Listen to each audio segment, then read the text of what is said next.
everyone, welcome back to my YouTube channel. Thank you guys so much for joining me. If you're new here, my name is Holly. I make food and fitness content, and if you're not new here, welcome back to the channel. So today's video, I feel like this has probably been a long time coming. I basically wanted to kind of sit down and chat through just some really good like running tips that I've kind of discovered over the past year. So I wanted to title this Running Girlies Do Not Gatekeep, because I'm not gatekeeping any of my running secrets now. If you have followed me for a while, you'll know I've been on my running journey for about a year. I think it literally is coming up to just a year. This time last year, I literally had just started my running journey. I couldn't even run a 5K. I didn't even own a pair of running trainers. And fast forward a year later, I've done numerous amounts of half marathons. I'm training for another half marathon. I've also completed a marathon. But I wanted to basically run through a lot of the tips that I wish I'd have known in the beginning, things that really helped me, including motivational tips, but essentially a lot of tips on like kit. That's what we're gonna get into first, because I feel like when you start your running journey, it can be very overwhelming. You don't know what plan to follow, you don't know what shoes to buy, you don't even know how to get out the door. So I just wanted to run through a few key things to help you guys on your running journeys. Also, hopefully, if you guys haven't actually started a running journey yet, this can inspire you guys to get out and get on your first run. I cannot tell you how passionate I've become about running since starting. I think not only is it an amazing tool for your physical fitness, but for your mental fitness, it is just incredible. It's given me so much space to really work through like a lot of things in my life over the past year. And I feel like I face a lot of situations differently now because running has kind of allowed me and given me the tools to do that. So aside from the physical benefits, I really would try to push you to get out on a run just because the mental benefits are so good. So hopefully with this video, you can take all the tips and get out on your first run. First tip we're going to jump into is all about kit, because this is very important. This is what you need to get out on that first run. And this might seem super basic. You might be like, okay, but like I just need a pair of trainers. As you get into your running, you will need certain tools with you, and I think having these tools initially can really set you up for a super strong running journey, because number one, you're not going to be waiting on delivery, so you won't be able to go for a run. So if you can get everything in before you start your journey, you're going to be set up and ready to go. Also, having like good kit is very motivational. Like I always find that there's nothing more motivating than getting a nice new running outfit or a nice new gym outfit, but these are kind of essential tools that you'll need throughout your running journey that will definitely help you. So the first, and this is probably the one that I get the most questions about, is trainers. Trainers are so important when you start running. I started my running journey in Converse. Not good. Actually ended up with a few injuries from that. They are not running trainers. You cannot just go out and run in whatever you have in your cupboards. It is going to cost you injuries in the long run. It's not good for your knees, it's not good for your hips, it's not good for your feet. Investing in a good pair of running trainers is genuinely the best thing you can do at the beginning of your journey. And people always ask me like, okay, but what trainer should I buy? Everybody is built differently. Your legs are built differently, your feet are built differently. Everybody is therefore going to need a different style of trainer to suit their running journey. Also, people run differently as well. So the best piece of advice I can give you on trainers that will save you buying copious amounts of trainers, having injuries, just getting super frustrated and not getting out on your runs, is to head to a store and get your running gait tested. They do this in most trainer shops. If you Google running gait analysis in my area, it will pop up with loads of stores. What you're gonna then do is go to the store, they'll put you on a treadmill. Most of the time they film how you run, because some people tread inwards when they run, some people tread outwards. Based on that, you need different support levels in your trainer. So if you can go to the shop, get them to assess exactly what type of trainer you need, they are going to help you select the best ones. Trust me, it will save you so much money. I never did this. I didn't do this for probably 8 months of my running journey. I went through about 7 pairs of trainers that were probably around £100 each. It makes me feel a little bit sick to think about. So this will save you so much money. I'm going to show you the ones that I now wear. I did start my journey in Hoka's. Hoka are an amazing brand. However, the ones I was wearing weren't very good for me and actually ended up with me having a bit of an injury before my last half marathon last year, which isn't good because you don't want to get to race week and have an injury because you've not got the right pair of trainers on. I am currently wearing the Asics Gel Kayano 29s. This is my second pair of these and I love them. These got me through a marathon. I'm now also training for a half marathon in these and I have no problems. If you get shin splints or you have ankle aches or knee aches, it's going to be your trainers. Like, trust me, I used to always get shin splints and I didn't know why. As soon as I found the right pair of trainers, shin splints went away. and the less injuries you have, the more you can run. So that is just something that I'm very passionate about, because if you go and get that tested, it will eradicate so many problems. Now we're going to talk about the second most asked question I get, and that is a running vest. So first of all, I want to say, if you're just getting started and you're doing shorter distances, a running vest isn't an essential investment. You can hold your phone. Most running shorts will have like little zip pockets for your keys as well. However, as you start to get into longer distances, having a running vest is super, super helpful, and having the right running vest is definitely important. I have tried, again, numerous amounts of running vests. There is one that I've used that I constantly come back to. I've literally just bought my second one because my first one was in bits.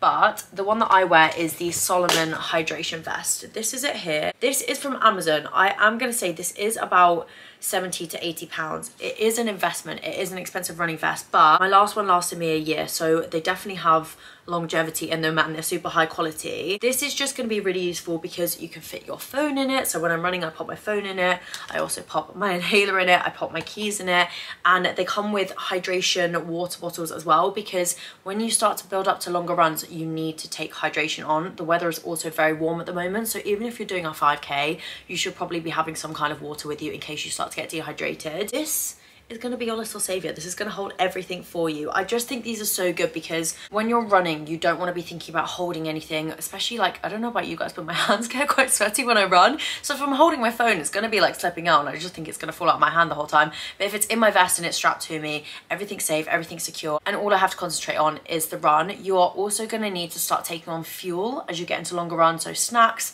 that will hold all of that, trust me. This vest is definitely the best one I've ever found. I recommend it to absolutely everyone. It fastens on the front, it fastens on the back, so you can fit it exactly to you and you can put so much stuff in it. It's literally got 4 pockets on it. Like, what more could you need? The next piece of equipment, and again, another one I'm super passionate about, is anti-blister socks. These anti-blister socks are from Hilly. You can get them from running shops. These ones are very tatty because I've had them for a long time. These are also going to save you a lot of pain. I started running, I never wore anti-blister socks. I just constantly have blisters.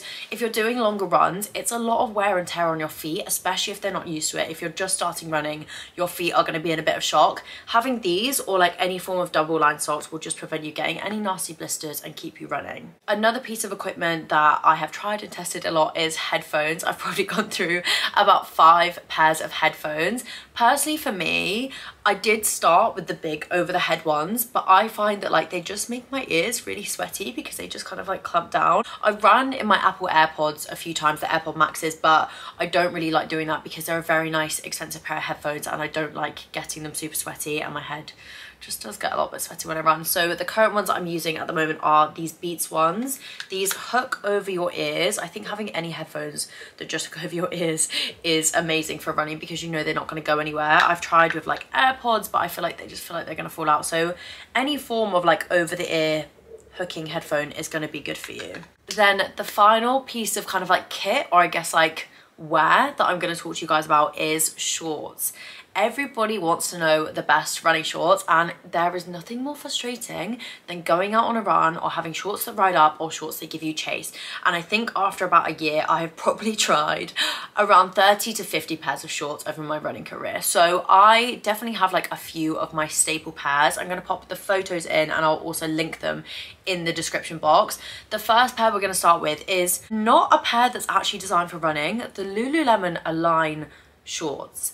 These are, I don't know whether they design them more for like athleisure. Guys, I wore these to run a marathon in because I feel like they are genuinely the best running shorts. They stick to my leg like glue. They do not go anywhere. If you're looking for a good pair of cycling running shorts, these are the pair. Like if they can last me 4 hours on a whole marathon, then they can definitely last any form of run. And I feel like they're definitely a short that I will just continue to wear throughout my running journey. So again, I know Lulu is a little bit more expensive, but just think of these as a really good like investment in your running journey. On from these ones, and a pair that is super similar is actually the Tala Dayflex. Again, these are designed similarly to the Lululemon. They're not a running short, but if you are looking for a cycling running short, these are probably the next best ones down from Lulu that I would recommend.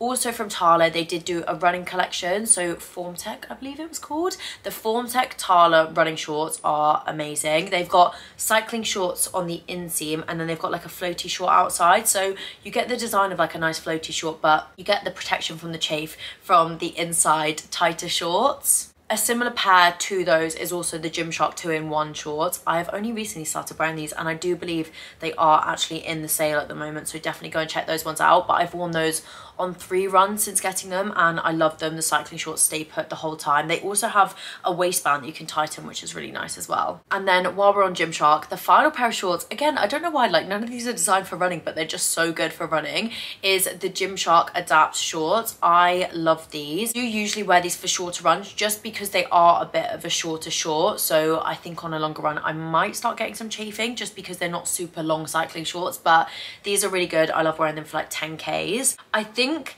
a general kind of rule of thumb and thing that I've realized for shorts when I'm running is short floaty shorts are lovely. They look nice. A lot of brands design them for running. If you are like me and you have thicker thighs, when I run, after a certain amount of time, probably about 30 to 40 minutes, I start to get chafing. So short floaty shorts are super cute and they're really nice for short runs, but they're not personally very practical for me for longer runs. So I think a cycling short or a short with the built-in cycling shorts is perfect for a longer distance run.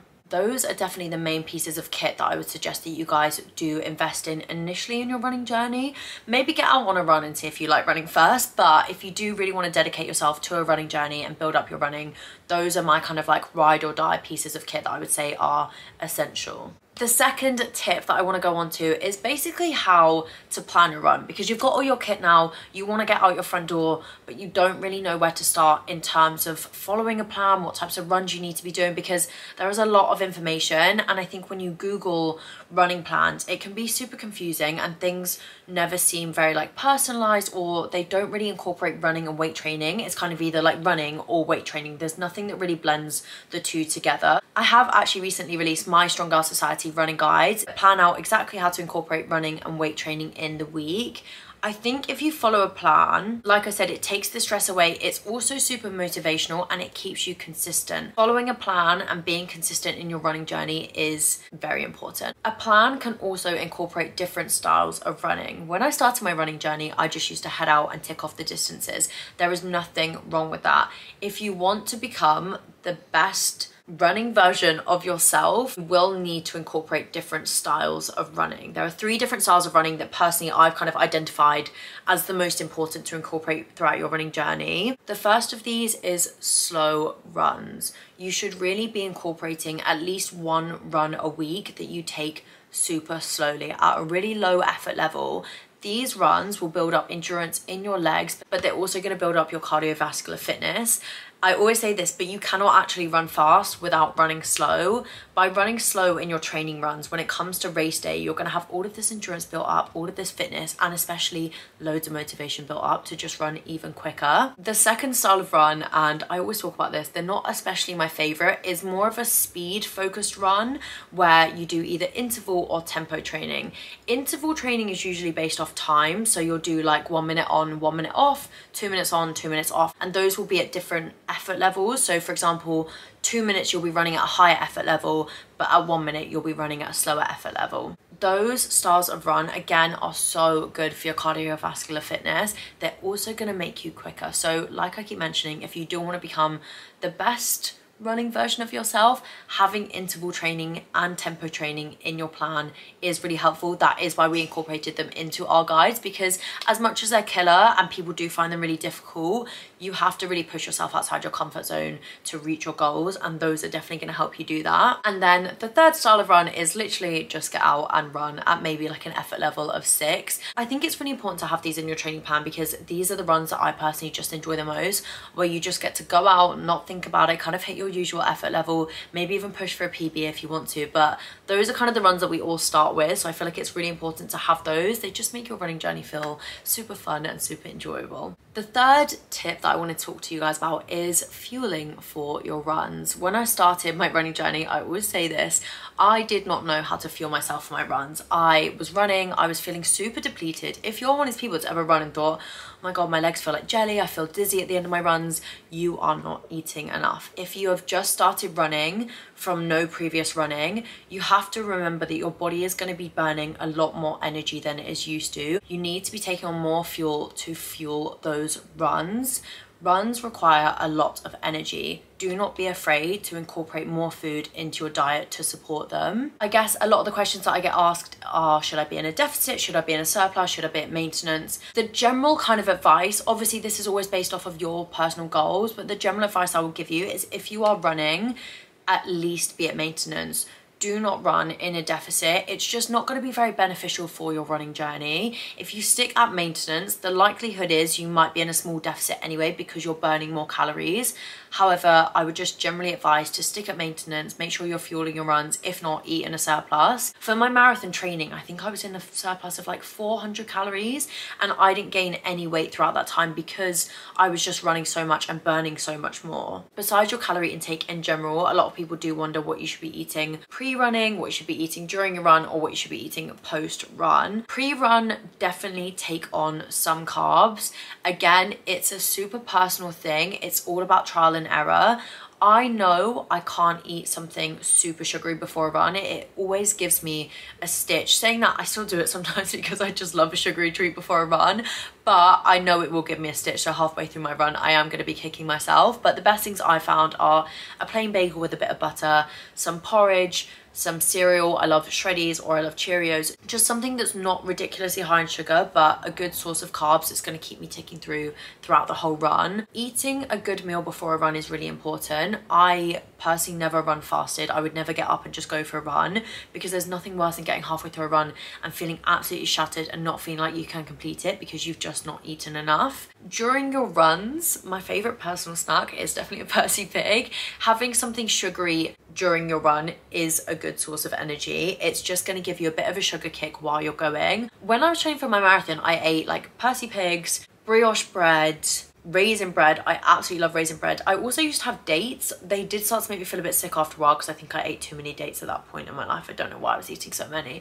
but I did take dates. They just got very sticky in my vest. So just be aware of kind of like the weather conditions and the food that you're taking up with you, because Percy Pigs are slightly temperamental. If it's too cold, they'll turn into stone, and if it's too hot, they'll turn into mush. So you need the temperature to be like right if you're taking sweets in your vest. But any source of kind of like sugary bread, like a brioche bun, is probably a really good idea. Just make sure it's something that you can eat easily while you're running. I've taken a square sprout on a run with me before, and that's just not a good idea because there's just too much chewing, and if you're chewing that much, your breathing is going to start to get difficult. So just think what's going to work for you, what you enjoy eating, but small kind of sugary sweet treats are a really good idea. And then post run, personally what I love to have is a dish that's super balanced with a lot of protein but also a lot of carbs. You need to restore the energy you've just lost from running, but also your muscles have just put in a lot of hard work and they've probably torn a little bit, so getting some protein in is a really good idea to help them repair.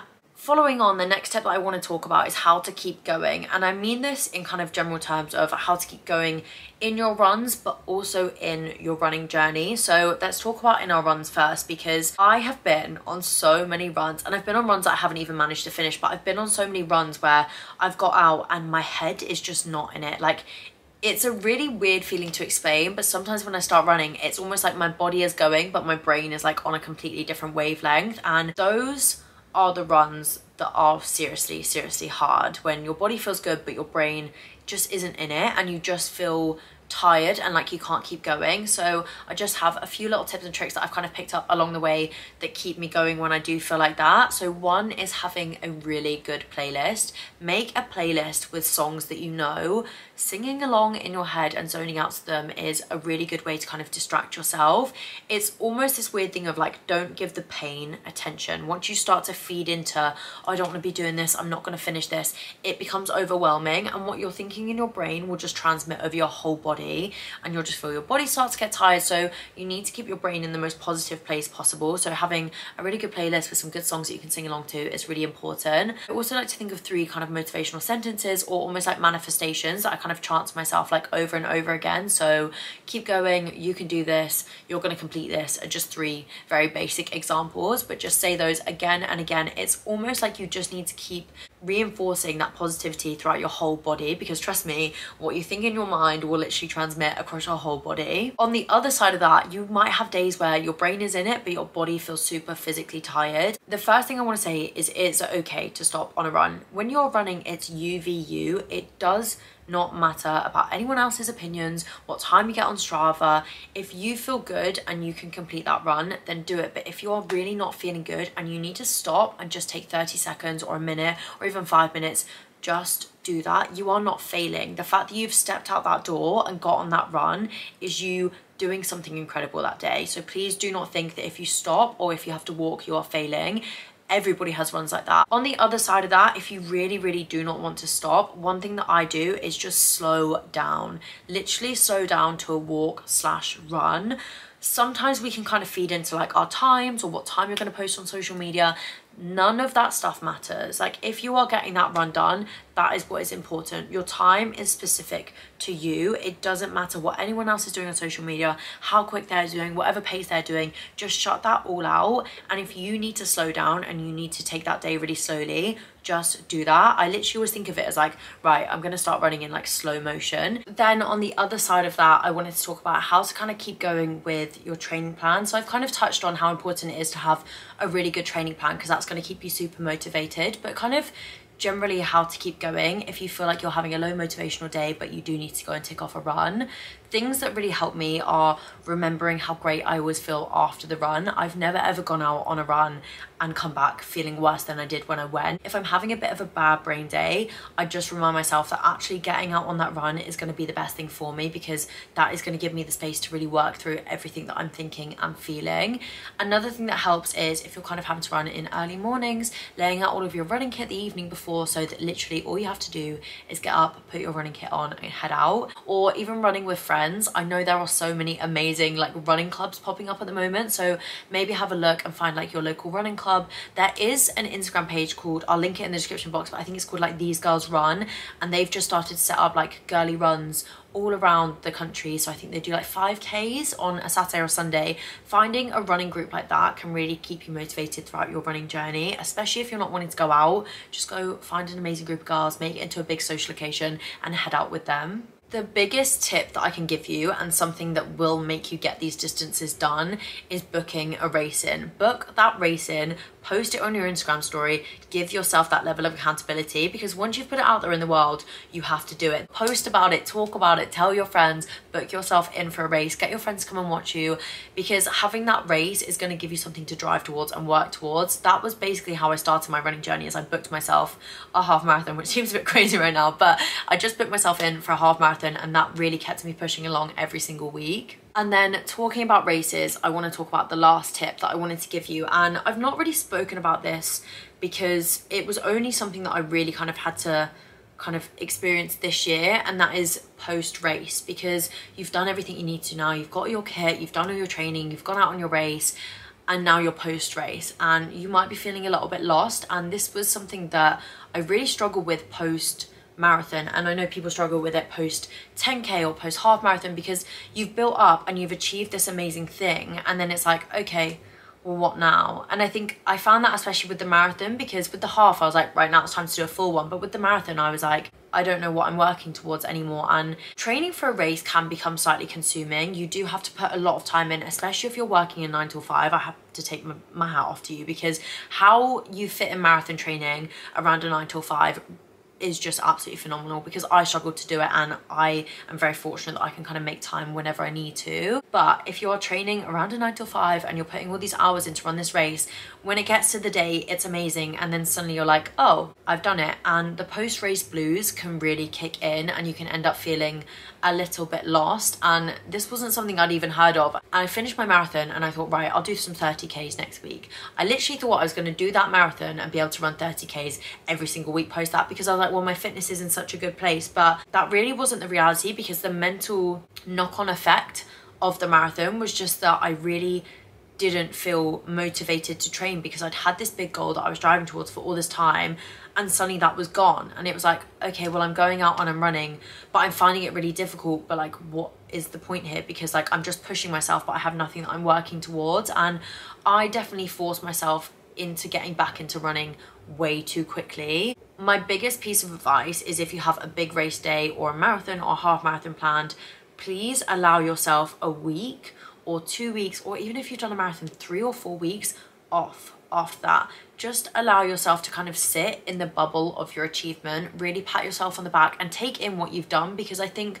I was so concentrated on not having a goal and feeling so lost that I didn't ever really sit there and be like, okay, like I've just done a marathon. Like even now I feel like I never let that sense of achievement really kind of sink in, so it still doesn't even feel like I've done it, and I definitely feel like I have like this huge imposter syndrome around the marathon. So just take a little time, reflect on it, and feel really proud of yourself. Then when you feel ready, my next best piece of advice is maybe look into another goal, maybe have a little step back and kind of like assess what you enjoyed about your training plan, what you really liked doing, what you didn't like doing, and almost start to incorporate that. But do not push yourself to get straight back into running, because that is probably my biggest regret after the marathon, is I literally got straight back into it and I thought I was going to be doing 30k the next week. I don't think I've ever spoken about this, but I actually planned to do the Manchester Marathon 2 weeks after the Paris Marathon, because I thought my fitness would be in such a peak that I would be in such a great place to go and do that. And I don't know why I ever thought that. Honestly, I was just obviously losing my marbles and was obsessed with running, but that was probably the worst thing I could have done. I actually ended up going back to LA, so didn't end up doing that, thank goodness, because I also think my knees and my back would have been absolutely toast and I would have had to take even more time off running. Just, yeah, a solid piece of advice is please make sure that you're really taking in your achievement. That concludes the Running Girlies Don't Gatekeep YouTube video for the week. I hope that has been helpful. I feel like I definitely tried to kind of tick the boxes